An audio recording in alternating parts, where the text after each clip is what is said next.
What's up, guys? It's Fonzarelli Fellhand, and I've got a video here on how to actively scout Arctic region.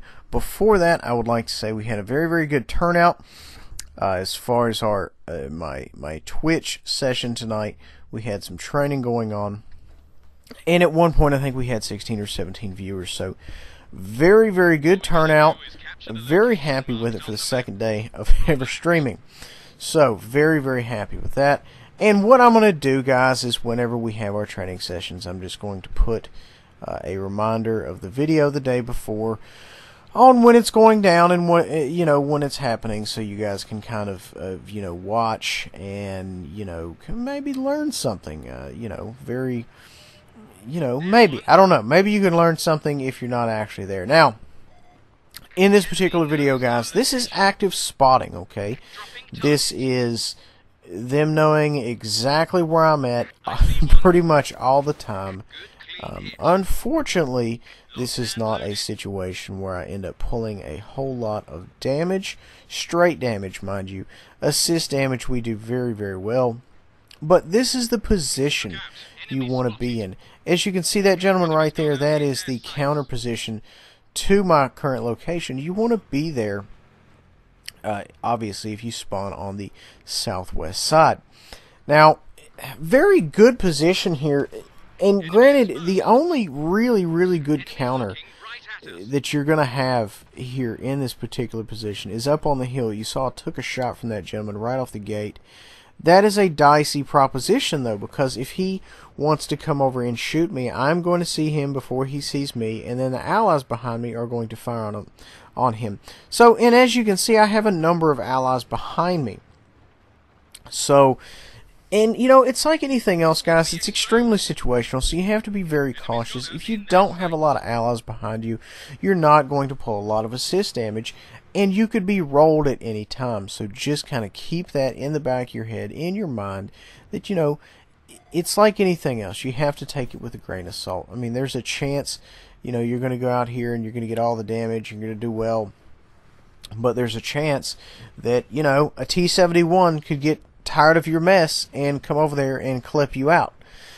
So, and now this gentleman right here, speaking of which, I was so worried about him the entire game. I was extremely concerned that he was going to say, you know what, I'm tired of the snake bite, he's over here, he's doing things, I'm not a fan of it, let's murder him.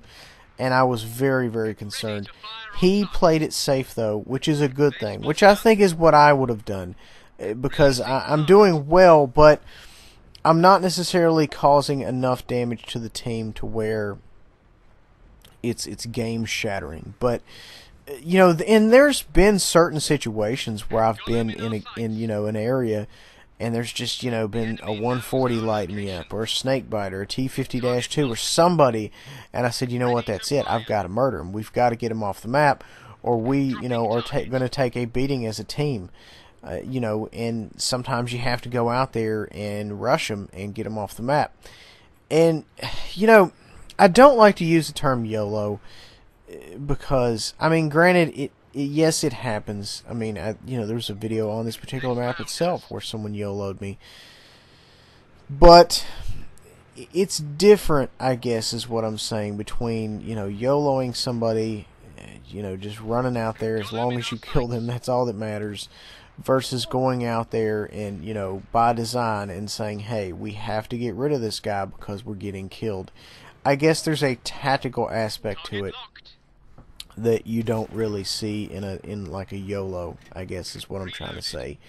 Because if I was in that T-71, I think I would have rolled me a long time ago. But at the same time, gosh, there's just so many people behind me. I don't know. I don't know. I'm causing problems. That's all I know. I'm causing problems, and this is why I don't really like a whole lot of active spawning. I would much rather be in a bush, maybe with another bush in front of me, doing a little sniping, doing a little shooting, there on the D-low. I don't want to be the tip of the spear, because I am seen by everybody, and very rarely do I break contact. Everybody knows I'm here. And I'm going to tell you, if there was two T-71s up there, two Lycans, two anything, they could have rolled me. They could have got away with it, no problem. Despite the number of guys behind me. Because here's the thing. After a few seconds, I don't even think anybody's close enough to where they can do any adequate spotting that has, the proper LOS. They could have probably clipped me out and, 8, 9 seconds, been off the map. So, people would have got 1-2 shots at them and that's it. So, I don't know. I thought about that a whole lot. I said, this guy's going to roll me, and then he didn't roll me, and I was like, why is this guy not rolling me? It's not like I was disappointed, but I was just kind of in the back of my head expecting it, because as you can see from my assist damage, I am causing loads of problems for the mid right here, which is, coincidentally where the cap is. And guys, speaking of the cap, I'd like to say something at this time. I know a lot of people, want to go out there, they want to flank, they want to make the magic happen, they want to sneak up on the bad guys. But when there is a cap at stake, you have to go to the cap. You have to go to the encounter. I see so many teams, I'll just see like 10, 11, 12 guys go the complete opposite way of the cap. And I'm like, this game's going to end in tears, and most of the time it does. Very rarely it ends up working out the right way, but, I'm just kind of throwing it out there. It seems like as soon as I come out of this hole, just things go completely horrible for me. I had no idea that gentleman was there, and lo and behold, he was posted up in the extreme back. I don't know if he got a lot of shots in from back there, but you know what? It's neither here nor there. It's not. It doesn't have anything to do with me anymore. I am dead. My concern in this matter is over. But it's all good, because you know what? You play this game long enough, you're eventually going to run into a 130, which I think was my case. It's all good. We got some good work in there. And we got a little bit of fan mail here. I'm not going to, bore you guys with the typing. I'm going to speed it up a little bit. But yeah, a big fan of the channel there. So big ups to this gentleman right here. Papa Jedi JD. There you go. Shank ya! That is like more or less my patented response. I was going to go with tank ya, but I like shank ya because, there needs to be that element of danger in all of my conversations. Okay, so moving on. We won that one.